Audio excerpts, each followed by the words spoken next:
Brad Nelson, Andrea Tessmann. This is the last episode where we are in separate countries. For I, Kirk Buchner, the owner, the operator, the instigator, the of Mountain Hall of Fame. mastermind, The chief cook and bottle washer.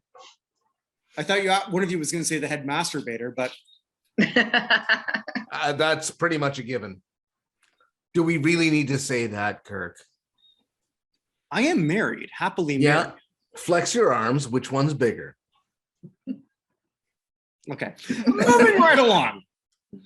But yes, I am moving from Barbados to the wonderful country of Canada. And we're actually going to be able to do this in a similar time zone soon, because I'm going to move from the Atlantic time zone to the Central time zone. And Brad, you have picked an interesting one, and one that might be kind of apropos for where I'm moving in Winnipeg. You've picked Half-Breed. I did. Why'd you pick it? I picked this one because this was number one, my birth month and year. Not your birthday? No, not my birthday. What was your, do you know what when that was number one on your birthday? This is the closest thing to number one on my birthday. Well, there would be a number one on your birthday, though. Oh, maybe it lasted for a couple of days. Oh, it's not just a day. It's a week. They go in weeks. Yeah, that's kind of what I thought. Hang on here. Andrew, you were You with picked the them. I wrong mean, song, Brad. No, I got the right song. well, either way, this is the song we've got. Well, we're looking at that. And Brad's doing this in the spirit of which this is intended. He's going to shit all over this. I'm not. But I'm really looking forward to having a discussion on this one, because this is one of those songs to me that if you look at this in a vacuum with our 2022 eyes, you look whole and you look, the first thing you What have the is, fuck? Yeah, Yes, exactly. This could not have especially- been done the way that it was done. It could not be done today. not only that, because you just type Cher Half-Breed and that image of Cher on the horse. Yeah. With I mean, the Bob okay. Mackie. That is downright offensive only because of the fact Cherokee didn't wear headdresses. That's not the only reason that's offensive. Okay. Not the only reason. But what if it was a Cher Okie? Get it? An Okie chair? It's a karaoke. Okay, and again, we just have to also realize we're three very white people. Speak for Two yourself. whiter people. This is the result of a bunch of Europe getting together and saying, let's have an orgy. Wow. Wow. Okay, let's take ourselves back to 1973, your birth year, your birth month. Cher was on top of the world, and this was stage 2 of her career. Stage 1 being the 60s hippie flower child person with Sonny Bono. This was stage 2 as part of Sonny and Cher, the TV show. This is right around the downfall of Sonny and Cher. Well, as a But couple. it's right as she starts to go out on her own and gets great success, whereas Sonny Bono kind of fades. As he should. Mhm. Cher was always propping Sonny up for sure. I'm sure in many ways, just to like get the cookies from the cookie jar. She was a lot taller. You know, He wasn't getting the top shelf stuff himself, eh? no, but you know, but I have an affinity for Sonny Bono because he was short, geeky, kind of pudgy, and he got the hot chick. And he did it when he was older. Sonny, well done. No, you have to tip your hat to that. That's impressive. It is what I aspire to. So yes. Absolutely. So I was thinking about this, and I was trying to think about this in a 1973 lens, which is really hard because I would have been 1. I looked. That's the loneliest number. Well done. Well done. Look, Andrea. That's why we got him in this. Look at him getting into this whole old songs for this stuff. Well, I'm an old guy. I know songs. yeah, He's good at that. for sure. That and bad puns. Oh, very bad puns. Well, I like that too. But I was looking in 1973. Who were your First Nations? We call them in Canada First Nations, by the way. In the United States, I don't think they use that term. Do they? I don't believe so. No, and that's something I never understood, man. I mean, Christopher Columbus was one egotistical bastard. He's like, I'm going off to look for India. And he hits land and he's like, these people don't look like the people I was looking for. But we're in India, damn it. Because that's what I was looking for. So that's what you must be. Well, I mean, he had bosses to report to. Yeah. What'd you find? Indians. Yes, I found a bunch of Indians. Well, they don't look like what we thought they would. No, that's what we're calling it. They said, they told me. Yeah. You gotta run with what you find. I mean, he might have had a real asshole boss.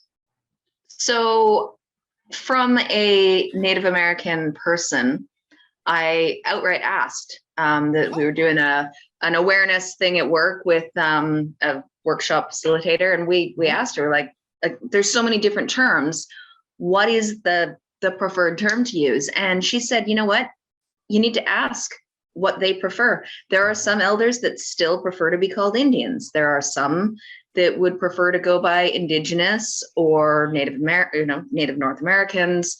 So First Peoples, whatever it happens to be. yeah. So they said it really a lot don't give a shit. It depends on the person and the respect that you give the term. Mm-hmm. So if you're using any of it derogatory, half-breed has never been acceptable. No, but that's so. My defense of this is that she didn't write it. She was asked to sing it. And look at Gypsy's Yeah. So we heard it from the people of the town. They got sorry. Wow, that was good. I could almost not tell that wasn't Cher. So this is her second number one where she's impersonating a different culture. But she's all about the dramatic storytelling. Yeah, so and there's nothing wrong with telling a story. It doesn't all have to be autobiographical. Yeah, and I don't think she's trying to co-opt their culture and pull a Rachel. Nobody said that. Whatever. Man. A lot of people did think it, though. Like if you look at the comments, if you look at some of the messages and what have you, a lot of people are saying, how dare you say that? And a lot of the issue with that, of course, is the fact that she did try to claim 1/16 Cherokee on her mom's side. Well she know? She did. Oh, no. I know she claimed it, but was she? I mean, she hasn't done a 23andMe that she's published, so nobody's really sure if that's true or not. Her mom was dark-haired. She dyed her hair blonde because she was a working model. Her dad was Armenian, which explains why she's got the darker skin tone. So, you don't know. But at the time, she's telling a story of this person. She isn't, and she's doing it in an outrageous costume. Johnny Cash was not named Sue. It's not all autobiographical. Yeah. So while I don't like the song, he was the boy named Sue. He told you about. Anyway, sorry. I don't agree with it, and I think that she should stop singing it in this day and age. But she only apparently stopped singing it about 2 years ago at her Vegas show. She was singing it right up until that point, but now she needed to make room for more ABBA because she's milking the ABBA musical she had 8 minutes in. What? She was an ABBA? A musical? What? She was in one of the what was the Mamma Mia, the follow-up to Mamma Mia. I don't know. Okay. Oh. So she's yeah, they made at least a second. I don't know. Oh, why? Why'd they make a first? Because lots of people like it. Well, just because you don't doesn't mean it's not beloved music. Okay. That's true. All right, but if we're looking at 1973, what did we have in terms of United States demographics? What were the Native American people? They were getting their snot handed to them by John Wayne and Clint Eastwood. Mm-hmm. Actually, no, Clint Eastwood never. Oh, yeah. I mean, honestly, the only time you saw a good Native American, First Nations, Indian, whatever nomenclature they prefer, was Tonto. Okay. And that was pretty much the epitome of a quote unquote good Indian. Because the states did a magnificent job with their genocide on the on their native population. Their First Nations are like disturbingly small. Well, think of this, right? Johnny Depp was ridiculed and destroyed for playing Tonto in the Lone Ranger remake. Mm-hmm. I was back home with my dad a few months ago, and we're staying up late. He couldn't get to sleep, and on this old Hamilton TV, they're showing some shitty Western. I don't know what it was. Well, I know the Indians in that movie were not Indians. That's for damn sure. Oh, no, not all the time. Not in the Old West movies, no. Yeah. And Pretty much never. Spaghetti Westerns. And I guess I'm actually going to argue, and I'm curious what the two of you will think of this. For 1973, this song was actually progressive. I would agree with you. If it's offensive now because it's sung by a white person with. Well, she's not white. Well, she's off white. Okay, but for 1973, nobody looks like Cher. No, that's true. Very Nobody true. looks like her. And I actually do have a friend who looks a lot like her, who is half Cree. Mm-hmm. Okay. So, and the height, those bone structure, just stunning woman. So there are, yes, she absolutely, I didn't know her heritage. I knew of the song. I just assumed that maybe she was half native or. I bet you a lot of people then did too. Yep. Yeah. But let's say some good things about this one. You're giving representation where there wasn't really much. And you're talking about the representation to these people in the sense that it's actually, this is what I go through, and you should kind of feel like shit because of it. Right. And I agree with you, Brad. It's the way I sort of heard it. It was like, I'm picturing these station wagon moms singing that, like, well, I would never be that type of person to somebody of that upbringing. Mm-hmm. I don't know if that's what they really thought back then. I couldn't tell you. But for that particular point of view, we have to remember that the people in 1973 weren't really thinking that way. And it was a weird homage to, I'll just use First Nations. That's how I call them, mm-hmm. Canada. So like when like I'll use from sports, right? I mean, there's piles upon piles of Indian names in teams, some worse than others. When they first came up with that, in many cases, 120 years ago, they were doing that in some weird way of saying, well, they're warriors. Mm-hmm. Mm-hmm. Did they mean it in offensive terms? I'd like to think they didn't. Maybe some of them did. I don't know. But a lot of it was looking down upon, like, hey, these are lesser people, and we're so much more evolved, and that was a lot of why. And that was their they were called savages and all these other things. Mm-hmm. But no, I'd agree with you, Kirk, that the song itself could even be performed today. Just with some changes to a few problematic lyrics by an Indigenous musician. Yes. Well, not necessarily. Wouldn't it have to be someone who fits that? If we want to be completely politically correct. Yeah. Well, I don't know. One of the big difficulties with this song as well is that blood lineage is determined by the mother's side, much like in Judaism. In First Nations communities.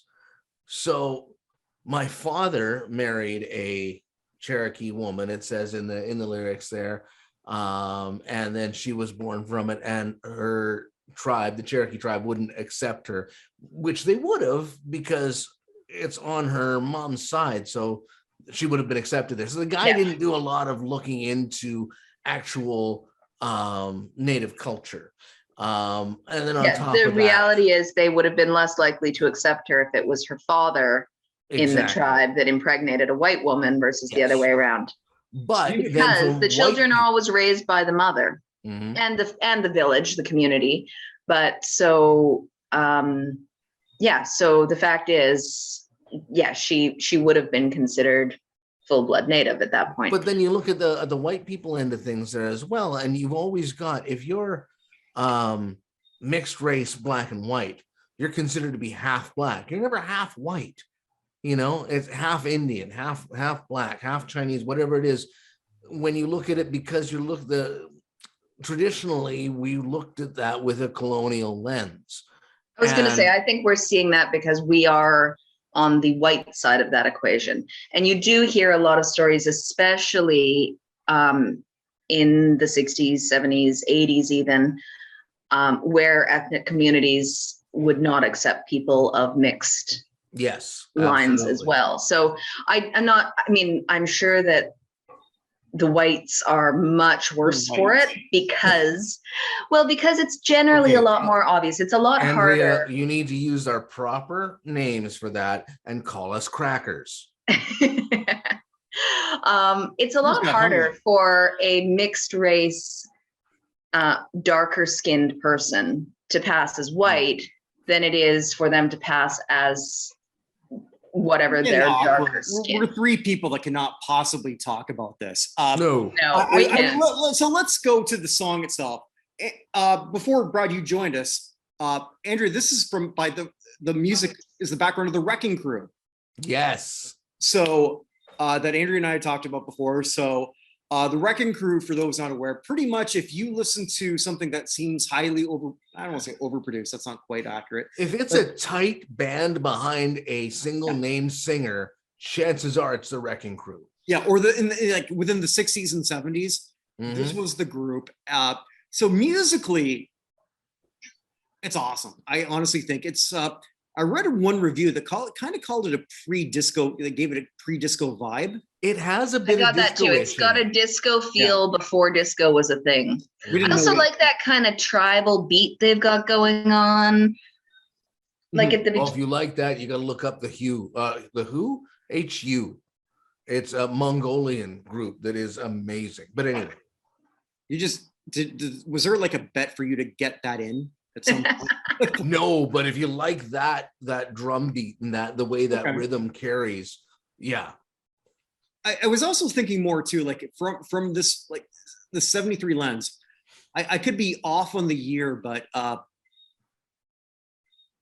The Godfather, when Marlon Brando, and I'm going somewhere with this, won Best Actor, he didn't show up. Okay, Brad, you say you know where I'm going with this. I know the story on this. It's good.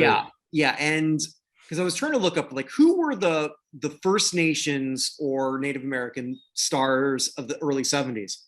Pretty much when I'm looking that up, the biggest singer then was Buffy Sainte-Marie. Or look right now, it's Buffy Sainte-Marie. Not much has changed. That's really true. She's huge right now. She's a powerhouse. Yeah, doesn't look much different either. No, but she's an absolute powerhouse. Like she's got all this good energy going on, and that's what's keeping her young. But at that time, so like Marlon Brando did not show up, and he sent in his proxy a Native American woman named Sachin Littlefeather to accept the award on his behalf. I didn't YouTube what exactly she said, but basically it was on the plight of the Native American people then. And I think the thing that's really fascinating to me is I was probably the biggest Native American person at that point in time because Marlon Brando made her. B, they booed the shit out of her. They did, which would because they never happen now. No, they thought that she was disrespecting the Oscars, and Brando was just using this as a platform to actually draw attention to something he believed in. Which could also be both true and also C, Brando is a weirdo. Oh, without a doubt he is, but he wasn't wrong. D, he wasn't wrong. Yes. Which is weird because he was years ahead of his time in the advocacy that he put forth. Because back then, and I remember people talking about it as I was growing up. Oh, when Brando did this, when Brando, sent up that Indian up there, what a joke that was, and all this other stuff. But he was 20 years ahead of his time in the way he was thinking, to wind up doing exactly that, to bring attention to a very real problem. Reading about Brando having sex with Richard Pryor really warped my mind, but that's another story for another time. Can't say I've fallen down that rabbit hole, Kirk. Yeah, look that up. That apparently may have happened. But anyway. I don't doubt it. I mean, I do. anything can No, happen. I don't want to. No. Anyway. So back to the song. Thank you, Andrea. My damn fault too. I gotta say, even though I obviously have feelings that Cher should not still be singing it, I think she did a fairly good job of it. Did any of you guys in your research check out Cher's? Oh, sorry. Go right ahead. He talks over me all the time. You deserve it. Wow. Make your point faster. Hey, Brad. Yeah? No, sorry. Go ahead. We're waiting. We're all waiting. For those just listening, Andrea has told Brad that he's number 1. Twice. 11, actually. 11. This one goes to 11. Yeah. So anyways, she's got a great tone. The way she expresses the music brings emotion to it. When she's yelling out half-breed, she's like what Muppet were you channeling there? Just about as accurate as Kirk on that one. Holy crap. Right? You don't need to insult me on this. You just need to be auto-tuned and you'd be like Cher's voice double. So I think that she does a decent job with like conveying emotion and anger and just just the frustration with the narrative. Sure. Let me throw this at you. If we couldn't YouTube that performance, would this just be completely forgotten because again, you type in Cher half-breed and that's the first thing that comes up is that picture of Cher on the horse in the headdress. With that whole horse and headdress thing and what have you is I don't remember any of that. I remember sitting in the car, hearing it on the radio as we're driving around doing our thing. And you hear it come up on the radio sometimes because I lived in Abbotsford. We had 1 AM station, CFVR 850.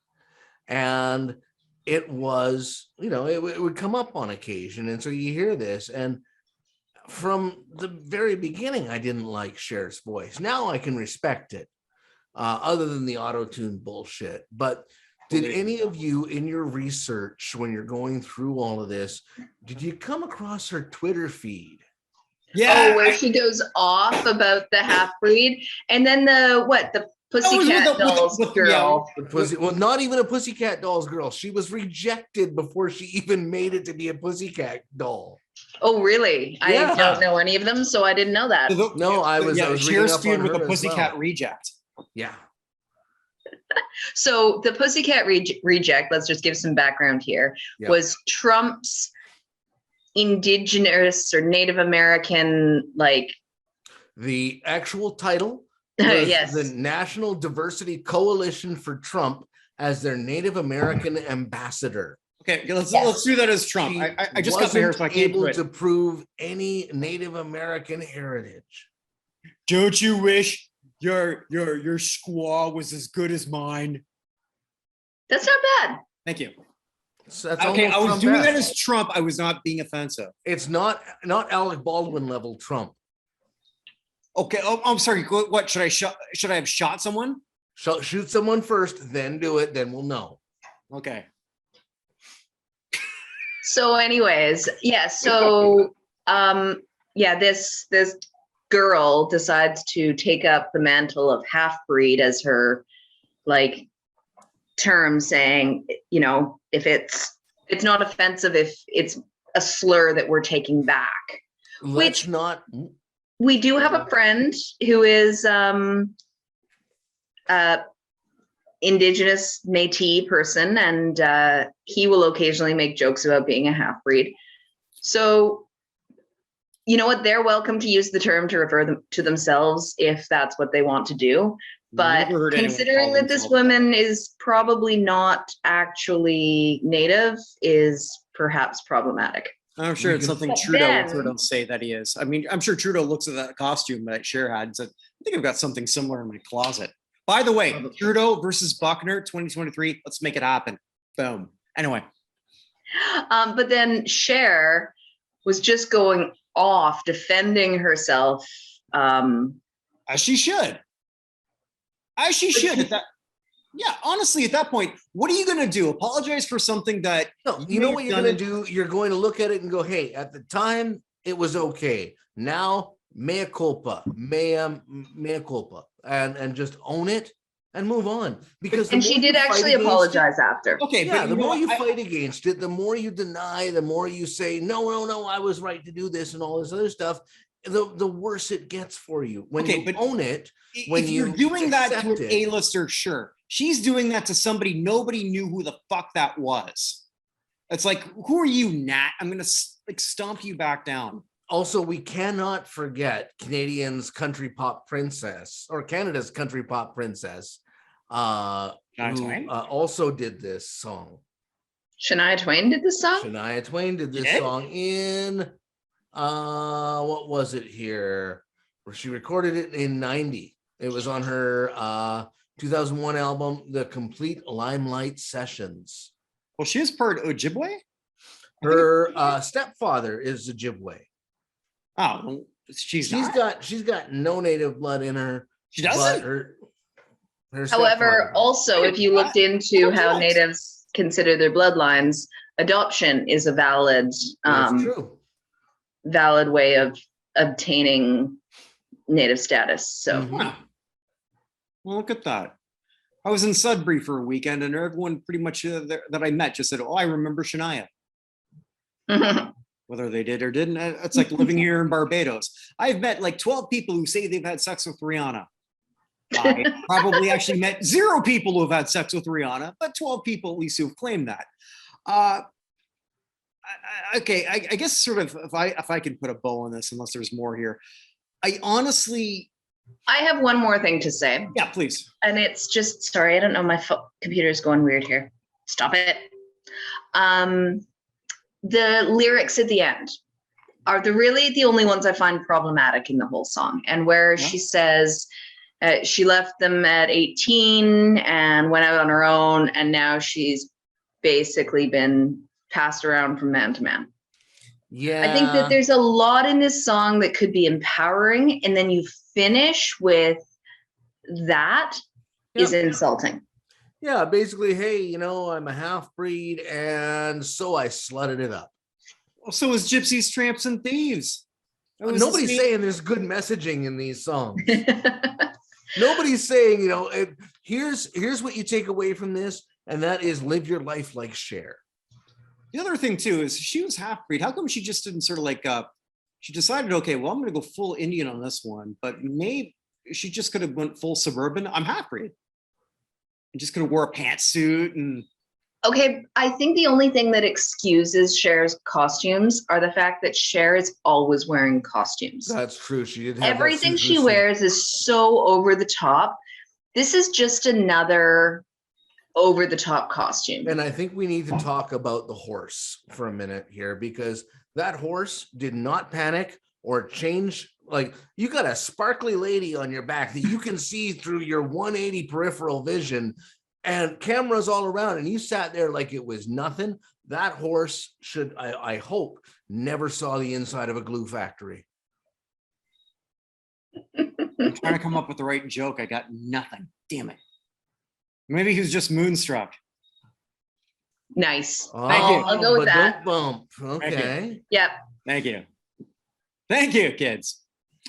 And with that, I think we have we're putting an end to this. This might be the last time we'll talk about Cher. I know she went to #1 twice, unless we ever do Sunny and Cher. Because I believe I got You Babe What #1, did it not? We can forget the song ever existed. We could. We very well could. You know what? The only time it was ever good was in Beavis and Butthead. Oh shit, yes. Yeah. Oh my god, I forgot all about that.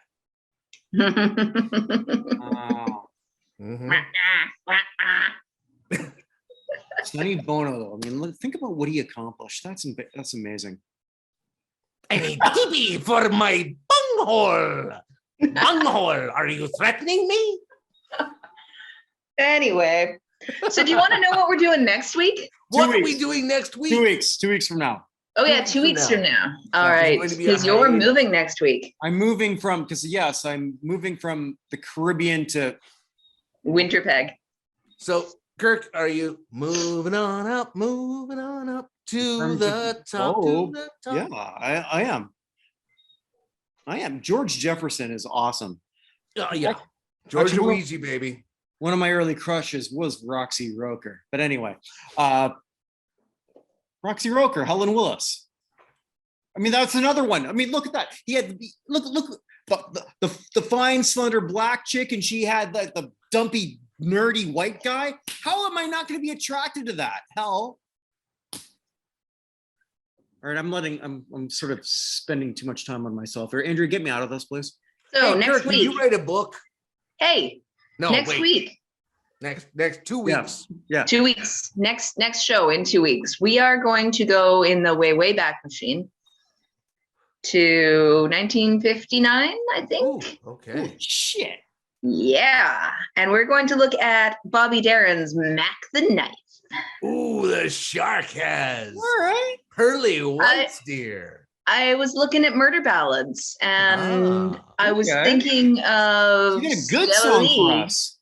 Yeah. Well, we know how this one made it a number one. Yeah, we do know that one.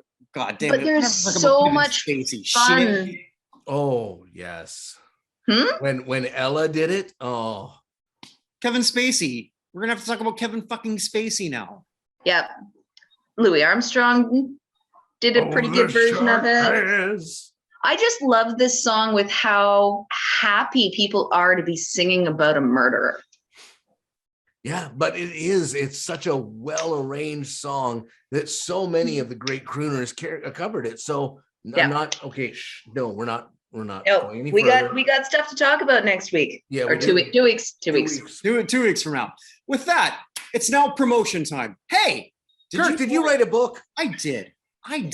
Chavo Guerrero Sr., the late great Chavo Guerrero Sr. You may remember him from his main events in Mexico, Florida, California, and as the former WWE Cruiserweight Champion. You remember that, Brad?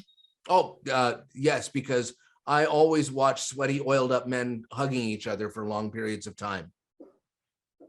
Okay. That wasn't the best segue. I was sort of hoping with that, but I didn't tell you that was going to be segued. But anyway, if you want to hear more about sweaty, oily men that are now dead, you can read about Chavo Guerrero's story, Instant Classic. You can get that on Amazon.com. And a couple weeks from now, Chris Bourdain and I, we're going to also reprise our how the hell was this on national television? What the hell is that damn show called? This crap was on national television. I have a lot of shows. I do a lot of shows. What can I tell you? We're going to be looking at That 80s Show. Oh, yeah, that was a stinker. Poor decision. Oh, but do you realize that there's more of a time difference between when that 70s show was on TV and the 70s than there is between now and when that 70s show was on TV? No. I mean, the MASH was about the Korean War. That was 2.5 years, and that show ran 11 years.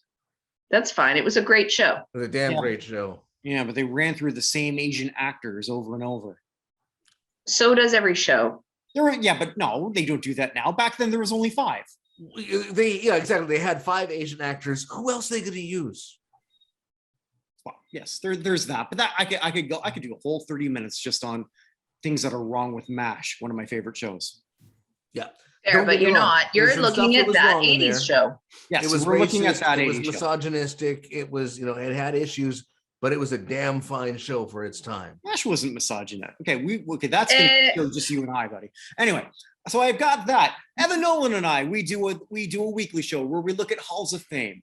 I've also done a few interviews lately with people who are in my mock committees. Because sometimes Andrea and Brad and I were supposed to record this at a certain time, and I say, we got to do this later because I'm doing mock Hall of Fame committees. Mock committee. We've done that one already. I know. Okay. Yes. So that's pretty much it. That's the end of my shill. Oh, I'm not done. I've got one more thing to shill. But wait, there's more. But wait, there's more. The United States Athletic Hall of Fame. Nobody trademarked that, but I did. www.notinhalloffame.com/USA. Vote on the first ever United States Athletic Hall of Fame. Hey, who is your favorite American athletes ever? Who are the best? You can actually vote on that on my site because nobody else thought of this. How is that possible? They lack your genius and foresight. That's going to be the only time that's ever been said in my direction. And thank you for that. Yes, there was no sarcasm there. I appreciate that. With that, my plugging is done. Joke there. Which is what Kirk says after sex. No, after sex, I just go. But anyway, sometimes during. Anyway. Good night. My plugging is done. Yes, I'm almost 50. Don't let the great hairline fool you. Good night, everyone. Stay safe wherever you might be. Bye.